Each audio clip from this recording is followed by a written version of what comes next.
গ্রীষ্ম বর্ষা পিনিতি ভরসা।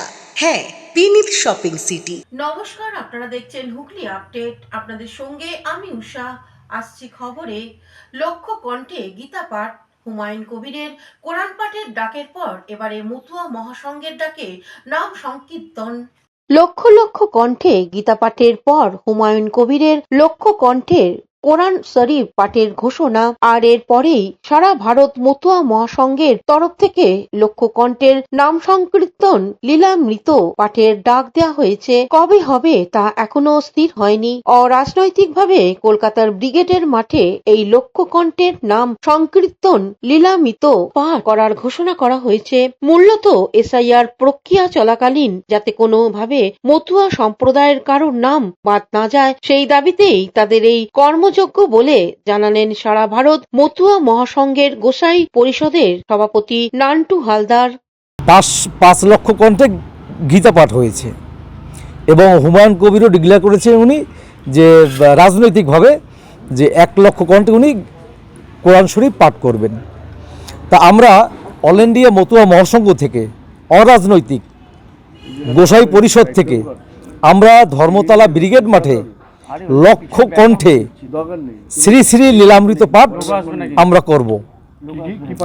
শ্রী শ্রী হরি লীলামৃত পাঠ করব, হরিনাম সংকীর্তন হবে 5 লক্ষ কণ্ঠে। এটা ধর্মতলা ব্রিগেডে হবে। এটা হবে যে সবাই রাজনীতি নিয়ে করছেন। এই যে গীতা পাঠ হচ্ছে, এই কোরআন শরীফ পাঠ হচ্ছে, এটা রাজনৈতিক।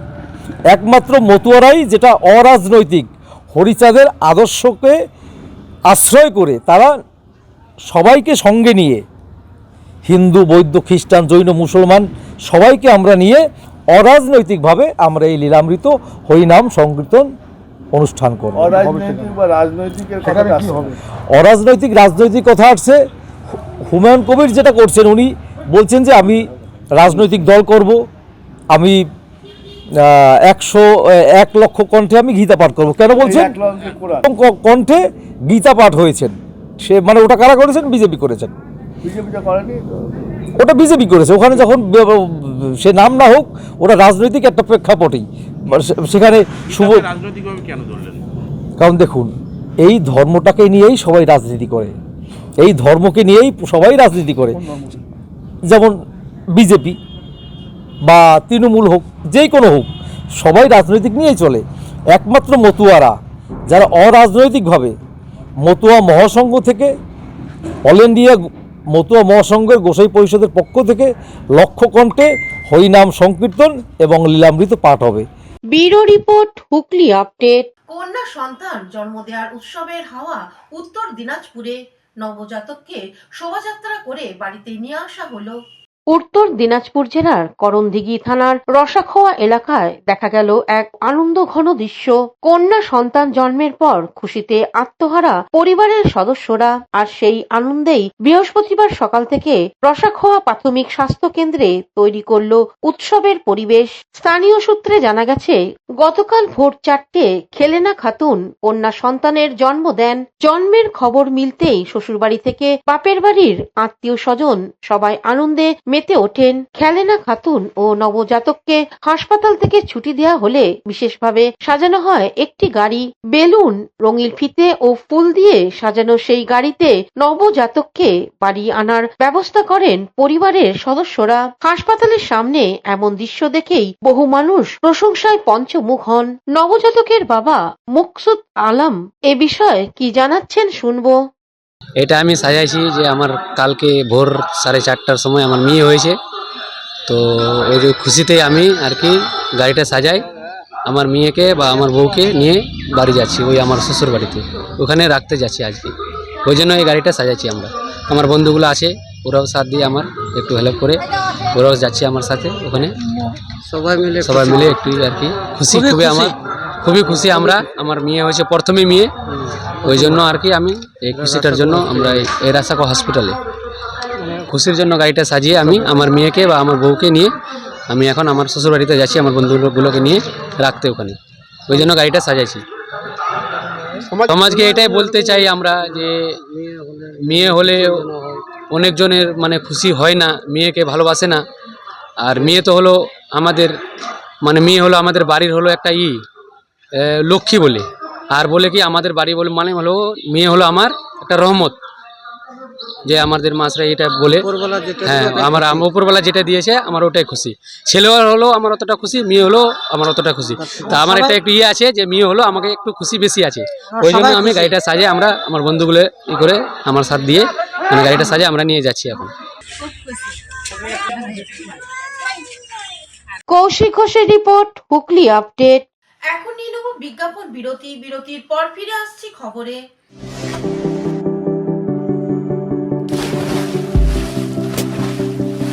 Fasten your seatbelts as you take a tour around your marine wonderland.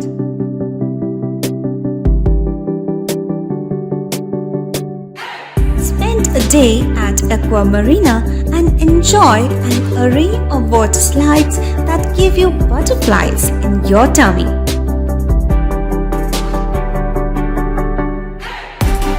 Aqua Marina is a holistic weekend destination for friends, family, and couples and offers magic to soothe your body, mind, and soul.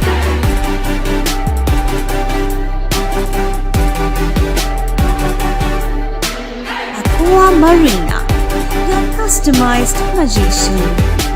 Welcome aboard and see the magic unfold. শীত, গ্রীষ্ম, বর্ষা, পিনিতি ভরসা। হ্যাঁ, পিনিত shopping city. যে কোনো মরশুমের readymade জামা কাপড় পাওয়া যায় একই ছাদের তলায়। ছোট থেকে বড়, পুরুষ, মহিলা ও শিশুদের একমাত্র নির্ভরযোগ্য প্রতিষ্ঠান।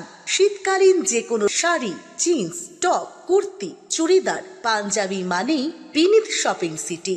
আখন Bazar, Chuchura, Hooghly. Amala nursing home. Enjoy a weekend at Vedam, the paradise of peace. A home away from home.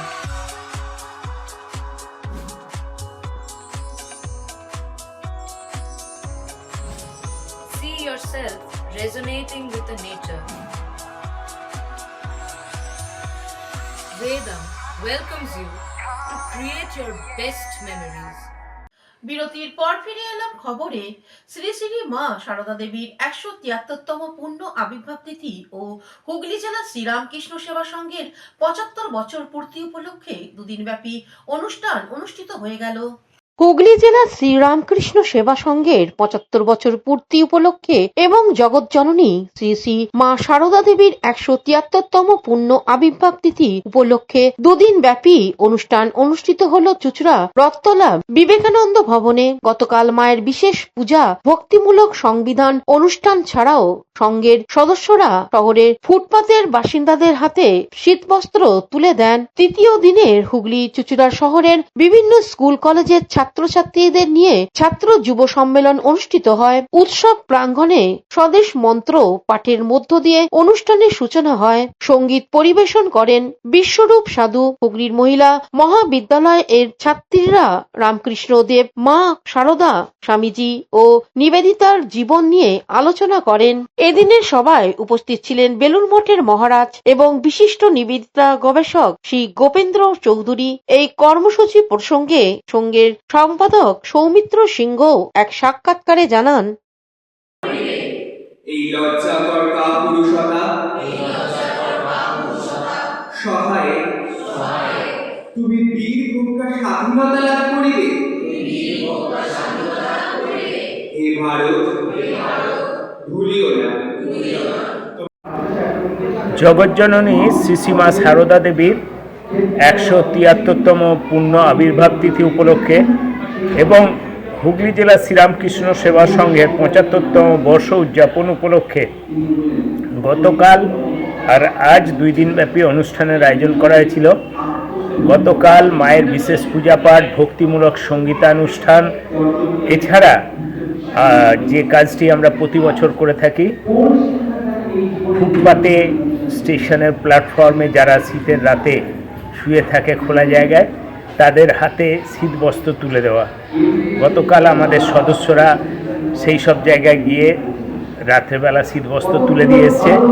আর আজকে হুগলি চুঁচুড়ার বিভিন্ন স্কুল কলেজের ছাত্রছাত্রীদের নিয়ে ছাত্র যুব সম্মেলনের আয়োজন করা হয়েছে।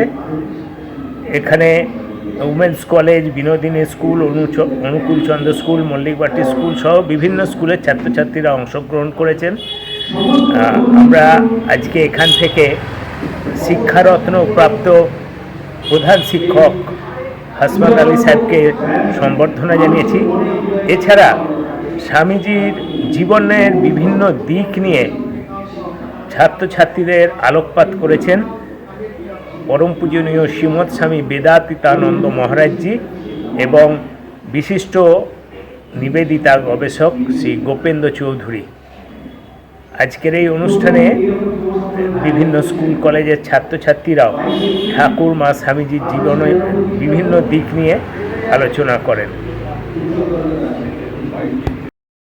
হুগলি থেকে চন্দ্রনাথ দত্ত ও অভিষেক গুপ্তার রিপোর্ট, হুগলি আপডেট।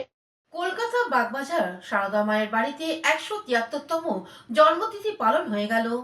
বাগবাজারে মায়ের বাড়িতে মহানন্দে পালিত হল সারদা মায়ের 173তম জন্মতিথি। ভোর 4টে মঙ্গল আরতি দিয়ে শুরু হওয়া অনুষ্ঠানে সারাদিন জুড়ে চলে পূজা, সাংস্কৃতিক অনুষ্ঠান এবং ভক্তদের প্রসাদ বিতরণ। এই উপলক্ষে উদ্বোধন হয় 12টি নতুন বই, পাশাপাশি চিকিৎসা কেন্দ্র ও মায়ের পুজো দেবার জন্য জিনিসপত্রে স্টলও ছিল আকর্ষণের কেন্দ্রবিন্দু। গঙ্গার তীরে অবস্থিত ঐতিহ্যবাহী বাগবাজার মায়ের ঘাটে ছিল ভক্তদের ভিড়। অনুষ্ঠানে সুমন দাস সকলের সুস্থতার কামনা করে মায়ের আদর্শ ও বই বেশি করে পড়ার আহ্বান জানান। আমার নাম সুমন দাস, আমি উদ্বোধনের পাবলিকেশন ডিপার্টমেন্ট থেকে।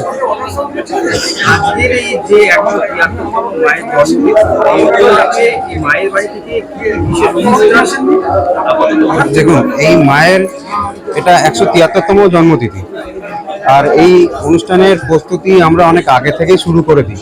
যেরকম আজকে দেখছেন এই বুক স্টল, তারপরে বিভিন্ন ধরনের এখানে মেডিকেল সার্ভিস হোক, বিভিন্ন বই, নতুন বই কিছু আজকের দিনে প্রকাশিত হয়, যেরকম এবছর 12টা বই প্রকাশিত হয়েছে। এছাড়াও আনুষঙ্গিক সাংস্কৃতিক অনুষ্ঠানগুলো আছে, যেটা মায়ের সকালবেলা মঙ্গল আরতি থেকে শুরু হয় ভোর 4টে, 4:30 থেকে। তারপরে বিভিন্ন অনুষ্ঠানগুলো হতে থাকে পরপর। এটা আমাদের রাত 8টা পর্যন্ত চলবে এবং এই স্টলও আমাদের রাত 8টা পর্যন্ত চলবে। মায়ের এই বাড়িতে মায়ের কাছে